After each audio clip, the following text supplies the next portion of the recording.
अब ये आयोजन ही अपने आप में विशेष है। इतना बड़ा शतरंज का आयोजन यूपी में आज तक के इतिहास में हुआ नहीं है। इसमें 15 लाख की इनामी राशि है और इसमें 6 वर्ष से लेकर 80 वर्ष तक के प्रतिभागी भाग ले रहे हैं। यहाँ तक कि अमेरिका से भी खिलाड़ी खेलने के लिए इसमें आ रहे हैं।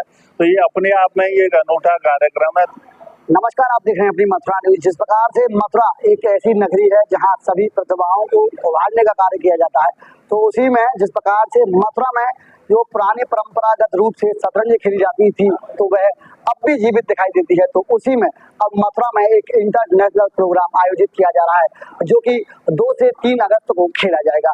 वहीं इसी संबंध में जानकारी देने के लिए हमारे साथ में मौजूद हैं विनोद चतुर्वेदी जी। जानेंगे इनसे कि किस प्रकार से यह टूर्नामेंट है, किस प्रकार से विजेताओं को पुरस्कार दिया जाएगा और किस प्रकार से इसकी जो आगे युवाओं में और बच्चों में प्रोत्साहन है वह कैसे मिलेगी। जी, शतरंज ब्रिज क्षेत्र का एक पारंपरिक खेल है। आप अगर ब्रिज में घूमें तो आपको देखेंगे, आपको अथाइयों पे, अखाड़ों पे, सार्वजनिक स्थानों पे खेलते हुए बुजुर्ग बच्चे शतरंज मिल जाएंगे। लेकिन ये जो पद्धति है जिससे वह शतरंज खेलते हैं वह एक इंडियन रूल है और जो विश्व में और पूरे भारत में अब जो शतरंज खेली जाती है वो अंतरराष्ट्रीय मानकों के तहत खेली जाती है। तो इसका उसका कोई तालमेल नहीं है। तो यह जो शतरंज खेलने हैं तो हमारी जो नैसर्गिक प्रतिभा है वो सब वेस्ट चली जाती है, वो किसी काम नहीं आती है क्योंकि वो आगे खेल नहीं सकते हैं। तो मेरा उद्देश्य ये है कि जो ब्रिज क्षेत्र में और मथुरा में हम अंतरराष्ट्रीय स्तर के और उन्हीं नियमों के तहत शतरंज खिलाएं तो हमारी जो नैसर्गिक प्रतिभा है उसको भी एक प्लेटफॉर्म मिलेगा खेलने का और वो भविष्य में बड़े खिलाड़ी बन के उभरेंगे, ऐसा मुझे पूर्ण विश्वास है। ये मैं आपको गारंटी शब्द यूज कर रहा हूँ कि मथुरा से गारंटेड कोई ना कोई आईएम निकलेगा अगले 5 सालों में। वही मैं आपसे एक चीज और जानूं, जिस प्रकार से यह आयोजन हो रहा है तो क्या कुछ विशेष रहेगा इसमें? अब ये आयोजन ही अपने आप में विशेष है। इतना बड़ा शतरंज का आयोजन यूपी में आज तक के इतिहास में हुआ नहीं है। इसमें 15 लाख की इनामी राशि है और इसमें 6 वर्ष से लेकर 80 वर्ष तक के प्रतिभागी भाग ले रहे हैं। यहाँ तक कि अमेरिका से भी खिलाड़ी खेलने के लिए इसमें आ रहे हैं। तो ये अपने आप में ही एक अनूठा कार्यक्रम है। दूसरे जो वैशिष्ट इसमें है वह यह है कि हमने सब खिलाड़ियों को फ्री रहने का और खाने की व्यवस्था की है और यहाँ तक कि जो 15 साल से कम के बच्चे हैं या 15 साल तक के बच्चे हैं उनके साथ में जो पेरेंट आएंगे उनके लिए भी हमने रहने और खाने की व्यवस्था निःशुल्क की है।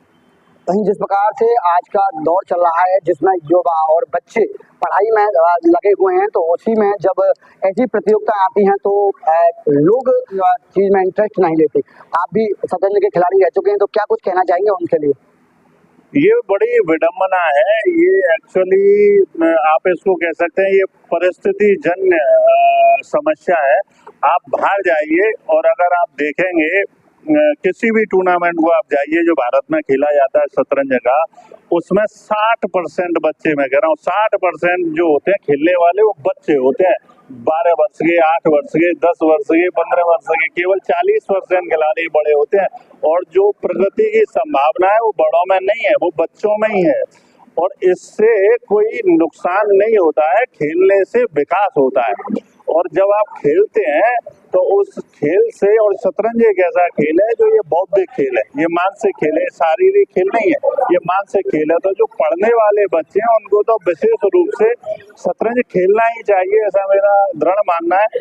और मुझे ऐसा लगता है कहीं ना कहीं, जो मैं भी इतना पढ़ा लिखा है, सीए किया, पीएचडी भी किया, तो मुझे लगता है कहीं ना कहीं परोक्ष रूप से शतरंज का भी उसमें योगदान था कि मेरी स्मृति बहुत तेज रही, मुझे चीजें जल्दी याद हो जाती। तो हो सकता है कि शतरंज का भी कोई अपरोक्ष योगदान उसमें रहा हो।